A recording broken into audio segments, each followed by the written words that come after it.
Hello again, everybody, and welcome to the Warrior Report on HBC TV 25. I'm Justin Barrientos. Thank you for joining us here today. We're coming to you from the Latch Development Center at 111 Riverfront Street in downtown Winona, and we're brought to you by Russell and Associates. And today, joining head coach Brian Bergstrom is Trevor Olson, the offensive line coach for the Warriors. Thank you for joining us here today. Thanks for having me. All right, let's talk a little bit about the game last week. First, Coach Bergstrom, your initial thoughts on how things went last week. Well, excited that the second half went better than the first half. It's another lesson in sticking to the plan, but adjusting where we need to adjust and trusting each other. I think you saw the defense trust the offense and special teams trust the defense and how momentum works again. And we were able to flip the game and then never look back. And great job by our coaches making the small tweaks we needed to and our players responding. It was an exciting day. All right, Coach Olson, your thoughts on how things went on offense this week? We started out fast and then kind of slowed down a little bit there, but ended up just sticking with the plan and kept things going. So proud of the guys for just hanging in there and keeping on. All right, now I know that when we were talking about the game last week, we saw Wayne State's undefeated. They had some pretty big games and they came out fast. And then that's kind of like the Mary game, you know, you just kind of had to wait and play your full game. Is that kind of the same kind of situation that you're talking about to your players and just say, hey, we've been here before, we know that we can come back?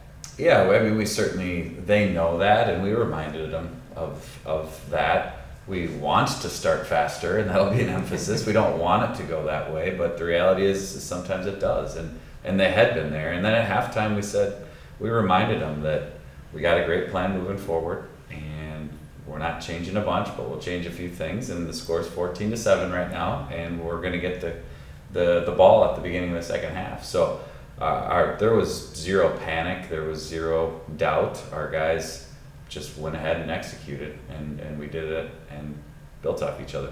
All right, I got to ask you guys both tough questions here as we move along here. Just from the way that the game went and the way that storylines kind of came up, it seems like over the past couple of weeks, defense and special teams have really been carrying this team scoring points. From your perspective, how do you feel about that? And what do we need to do for the offense to be able to score more points? Well, I think ultimately it's a team game, so it doesn't matter who scores the points. We got to get the points, and we all build off of each other. And we have been fortunate enough to reap some of the benefits of momentum created by a defensive score or a takeaway or a special team score. And what the offense has done a great job in those situations, especially, is gotten into their groove and established drives. What helps a defense and special teams go out and make plays is that they're rested. Mm-hmm. And what the offense has done, do we want them to score more? You bet. Have they scored enough? Yeah, they have, but they've controlled the ball. Another week of no turnovers. Mm-hmm. And that is huge for our takeaway margin. And really good job of running the football. We didn't allow any sacks again. That helps you control the game. And what everybody's got to understand is we got to control the game in all three phases. And some weeks look different than others. So we're all trying to get better. We can't give up as many points as we did on defense either, and we got to be better on special teams. So all three of the phases got things to build on. All right, same question. Yeah.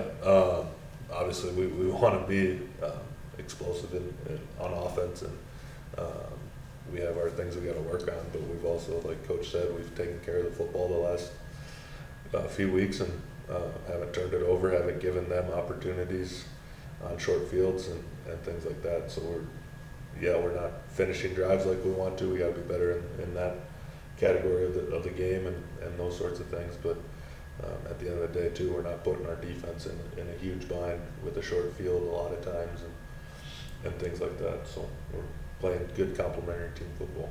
All right, and then another tough question that I want to ask you as the offensive line coach. From what we have seen, and again, this is obviously an outsider perspective looking, a lot of and I know that the offensive line is a mix of younger players and older players, and you especially have a younger center. There's been, it seems like some problems snapping the ball, and you got the quarterback taking low snaps, and in the shotgun, that's a little bit of an issue. Tell us if you see that as an issue, and if you do, what needs to be done in practice to kind of fix that. Yeah, it's obviously we want to throw it. I always talk about it like a strike zone, so like a pitcher throwing in a strike zone. So obviously we got to get it up a little bit, but it is obviously it's a concern. Everybody sees it. It's not something that we're not talking about and all that sort of stuff. So it's just we got to take pride in it, and it starts every play. So that's our big point of emphasis for him this week, is to make sure we're good there. All right, and then for both of you, the run game again has been very good. Ty Gavin is having a heck of a season, as does Sam Santiago Lloyd when he comes in. But we noticed maybe Ty a little bit more. Your thoughts on how Ty performed this week? Oh, it was huge, and it's a credit to the whole offense, because obviously it's the blocking, it's the design of the scheme to really stretch defenses horizontally and vertically. They feel like they can't be right in some of our RPO scheme, where you widen the defense out, and we did a great job blocking it up, and all the backs did a great job running the ball tough, as well as our quarterbacks when they ran the ball. And those were huge plays for momentum. The first score in the second quarter that we had, Ty's run, and the long one later in the game.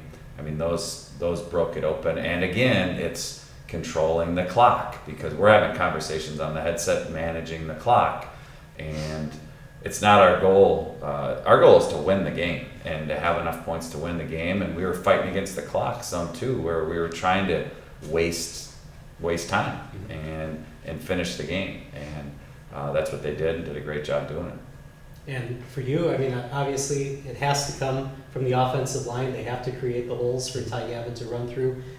What about, how much can you take of Ty Gavin's success as the offensive line being able to create those holes for him? We got to, in any success that an offense has, we got to take our credit when we can, because usually when we get noticed, it's usually something bad. Like we just brought up the snaps and things like that. So it's usually not the good stuff that we're getting credit for. But no, Ty's a heck of a back, and it's fun to block for those guys. All of them, from Sam, Nick, Dom, all those guys. They all run hard. So that's a added bonus to being able to block for those guys. All right. Now, we did talk about defense scoring points, but just overall on defense, I mean, it was a great game for the Warrior defense this week.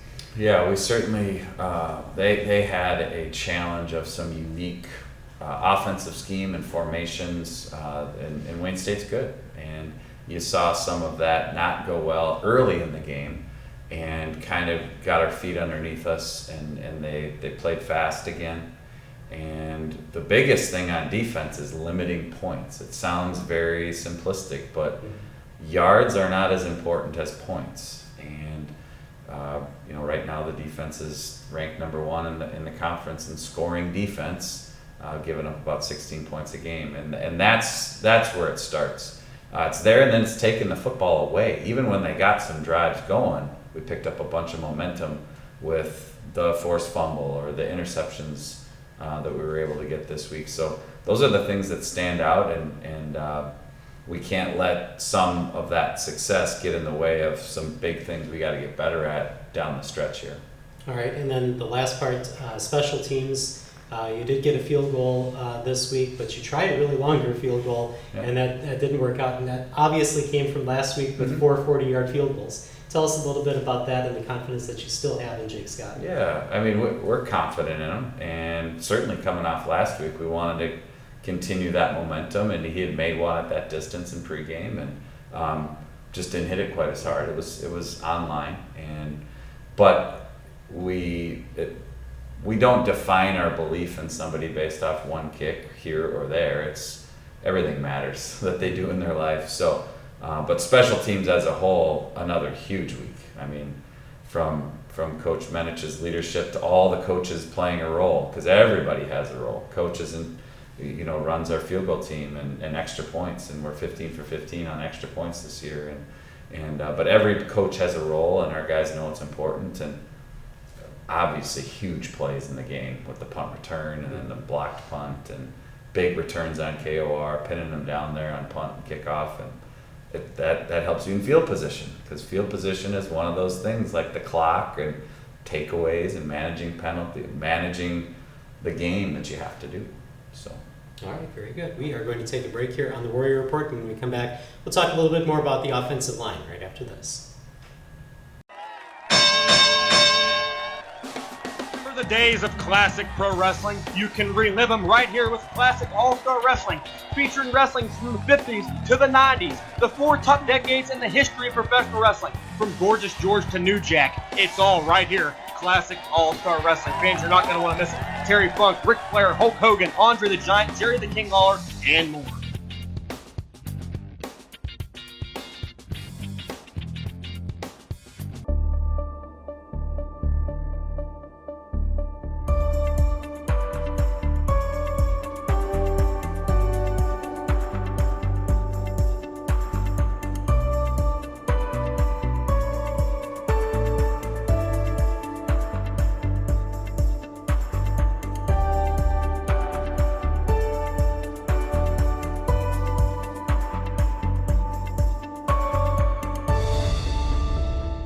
Meet Jenny Siseski of Edina Realty.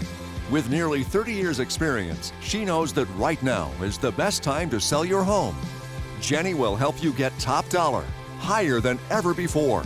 With today's low interest rates, it's time to upgrade your home and increase its value. High demand and low inventory also make this a perfect time to list your home. Call for a free market analysis. Contact Jenny Siseski at Edina Realty today, 507-458-7038. We've been warning you about Max Profit for quite a while now, but did you know that Max also works in most service departments? Do you feel uneasy when you take your car in to be serviced? Have you ever wondered why your simple oil change always includes something extra? Are you sure Max is being transparent with you? Feel confident again at Lewiston Auto. Our experienced, trained service team will give you the straight truth about your car. Lewiston Auto Chevrolet and Buick. Everything you want and nothing more. Food, shelter, fast internet. It's all we really need. Good thing HBC has the fast, reliable internet it takes to power all the Wi-Fi hungry gadgets in your home, all at once. With speeds like these, get smooth HD streaming video, gaming, music, and surfing, all with no waiting, no buffering, no kidding. You want it. You need it. Get it. Call or click hbci.com and upgrade your internet today. And welcome back to the Warrior Report here on HBC TV 25. We're coming to you from the Latch Development Center at 111 Riverfront Street in downtown Winona, and we're brought to you by Russell and Associates. And we'll talk a little bit more about the offensive line. Joe Carlson joins us, Noah Pappas, and of course, offensive line coach Trevor Olson. Coach Olson, I want to talk to you first a little bit. You come from Division I, from the University of Minnesota. You played Division I with Jerry Kill as your head coach, and now coming to Winona State. What do you see as the difference between a Division I program and a Division II program? There's not, to be honest, there's not a huge difference. The level of play, and the biggest thing is the amount of resources and people that are around in a Division I program. You can see some of those staffs have like 30 to 40 people, it seems like, on it, and we got our 15 people. So that's kind of the biggest thing, but at the end of the day, football is football, and you're going to put the ball out and you're going to go play. So that's the biggest thing. That's the difference, is the amount of people and the resources that the bigger schools have. All right, so then when you come here to Winona State, you already have players on the roster. Mm-hmm. You get some more players coming in. How do you handle putting together a unit? Because obviously with the offensive line, you got to play as one unit, basically. Yeah, it's one thing that I tell the guys all the time. We got to play 5 as 1 and 1 as 5. So it's got to be a whole unit thing, and it's really probably, a lot of people will say the offensive line is usually the closest group on the team, just because we kind of talked about it earlier, but nobody gets any credit unless it's bad credit. So you got to take pride in being together, and if one guy doesn't do their part, it makes all the other 4 look bad as well. So you got to take pride in doing your assignments and that sort of thing. All right, Joe and Noah, we'll start with Joe first, but with this, two quarterback set, how does that make a difference with you guys? Because obviously you have to kind of anticipate, what's going to happen, and if you got two different quarterbacks back there, how does that affect what you do on the offensive line? It doesn't really affect us at all. You guys go out. Whatever play we call, we have a certain job that we need to do. It doesn't matter what's going on behind us. We just need to focus in on doing our job. It goes down to our 1/11th, and then overall the whole line as a whole doing our job. So it doesn't matter who's behind us. We just got to do our job. All right, same. Yeah, I would have to agree. I don't really notice. The only thing would be slight differences in the cadences. But I get the play call. Get down and do our job. All right. Obviously, if the offense is going to be successful, they're going to score points. It has to come from the offensive line first. So tell me, first of all, what's your favorite part about playing offensive line? Yeah, I think Coach Olson kind of touched on it a little bit. The camaraderie in that room. He talked about, we don't get a whole lot of credit, but I also think the O-line probably has the most fun on the team. So, we just go out there trying to have a good job or good time, do a good job, and at the end of the day, as long as we win the game, that's all that matters to us. So. All right, and your favorite part? I think how close we are as a unit. Always making jokes and in meetings and stuff, and in practice, and then when it's time to get serious, all of us are pretty good at, just putting our heads down and working, whether that be at practice or during the game. Okay. For you as an offensive line coach, how do you kind of scheme against defenses, and what are some of the things that you look at in film to prepare your guys to go up against some of the top defenses in the league? I always try and put us in the best position first and foremost, and one of the big things that I do is I always try and find out who's kind of a similar team that maybe we had success with or didn't have success, and what's things that we could do different or keep doing depending on if it was good or bad.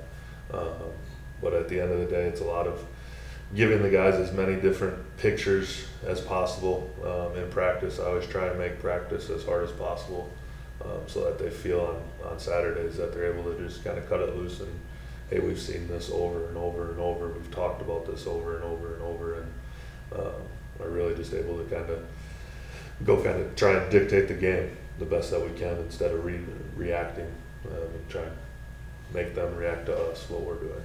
So. All right. And now what we've always said before is that, with senior leadership, what do you have to do to bring some of the younger guys together and learn how to play alongside those other guys so that you can be that one unit?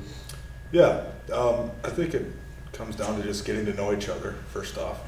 New guys coming in every year, especially this year we had 3 new starters on the O-line except for Peyton and me. So just even starts, in the off season over the summer, getting to know each other, hanging out, and then just reps at practice, just reps all around, just getting to know each other, learning how to play it together. And, closer you are, the better you're going to play. All right. I know you've been here a couple of years, but this is the first year you've been able to play on the field. So how do you get along with these guys, and how do you make sure that everything works as one unit? I think going along with what he said, just making sure we're close and always on the same page. So taking a ton of reps at practice. We kind of know what each other's thinking, so that we can play as one unit. Okay. Tell us a little bit about how you guys got involved in playing football and offensive line. What are some of the things that you wanted to do when you got into high school and got into football? Like starting out, Yeah. I started playing offensive line because obviously I was a bigger kid. I think it's probably for both of us, or all of us. No one grows up wanting to be an offensive lineman, but when you're a bigger kid, you just kind of get told this is where you're going to be. But then, I love the game, so then that's what I played, and I just stuck to it. So.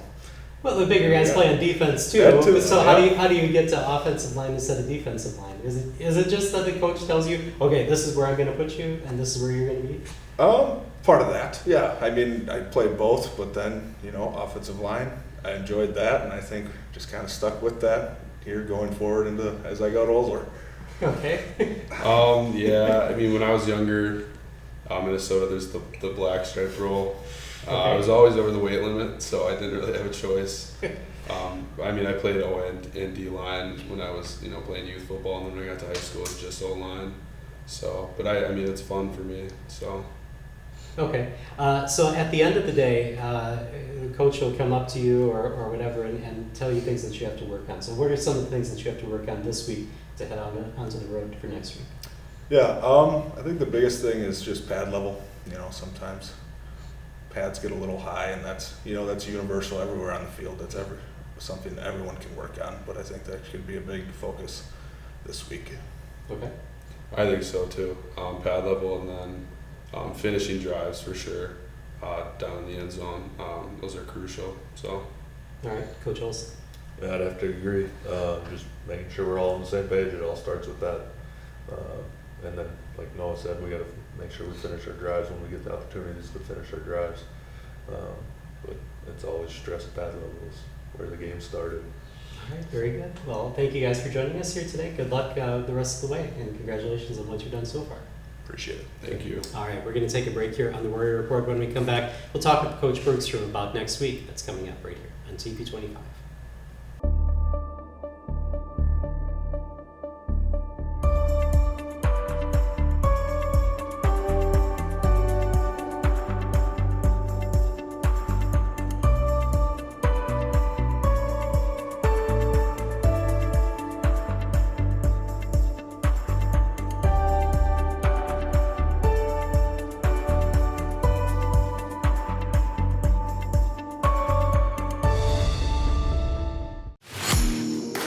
This is the only show devoted to amateur baseball. This is Perfect Game Weekly, presented by Rawlings.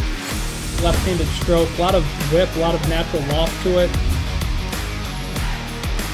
Ever since I started baseball, I've been working hard to reach my goal, and that is one day to get drafted and to make it to the MLB. A two-seam changeup would be throwing a two-seam fastball.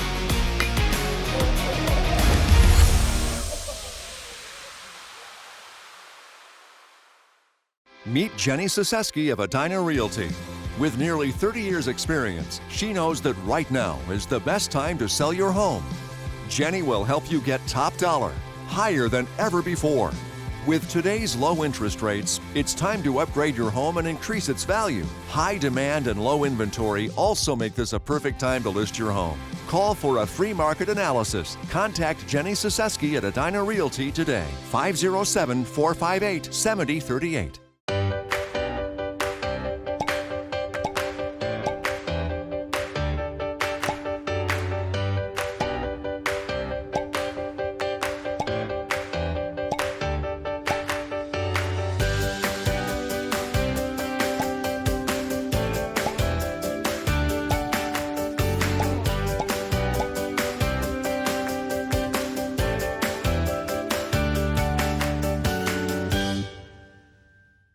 We've been warning you about Max Profit for quite a while now, but did you know that Max also works in most service departments? Do you feel uneasy when you take your car in to be serviced? Have you ever wondered why your simple oil change always includes something extra? Are you sure Max is being transparent with you? Feel confident again at Lewiston Auto. Our experienced, trained service team will give you the straight truth about your car. Lewiston Auto, Chevrolet and Buick. Everything you want and nothing more. And welcome back to the Warrior Report here on HBC TV25. We're brought to you by Russell & Associates and coming to you from the Latch Development Center at 111 Riverfront Street in downtown Winona. Joined again by head coach Brian Bergstrom. And, we were just talking with the offensive lineman, Coach Olson, and about his experience in Division I coming here to Winona State. And obviously, you have the same type of experience. What did you see in Coach Olson that you wanted to bring in here? Well, two main things. One, I knew Coach Olson from going against him when I was at South Dakota State and he was at Southern Illinois. We had great games, and they were a very difficult offense to deal with and well-coached offensive line. So always a ton of respect for him, and would talk to him a little bit before games, but didn't really know him. Mm-hmm. But then found out that Coach Frichte and him were friends, and we're at the University of Minnesota together. Coach Olson as a graduate assistant coach and Coach Frichte as a player. Mm-hmm. And they had a great relationship. And it's so important for me that our coaches, especially coordinators, have somebody they can really lean on. and that provided that structure for them, and they do a great job of designing a plan together, and it's been a blessing to have him. And what kind of leadership has he shown as a coach this year? Amazing transformation of our offensive line. That's a reflection of him, with their attitude, how they play, why they play the way they play, how smart they are, progression physically, and how well they do what they do. It's really become a strength of our offense. And his style is not the high energy, yell and scream all the time. He is very conversational with his guys, has a great relationship, an amazing teacher. I learn from Coach every day, so he's done a great job. All right, very good.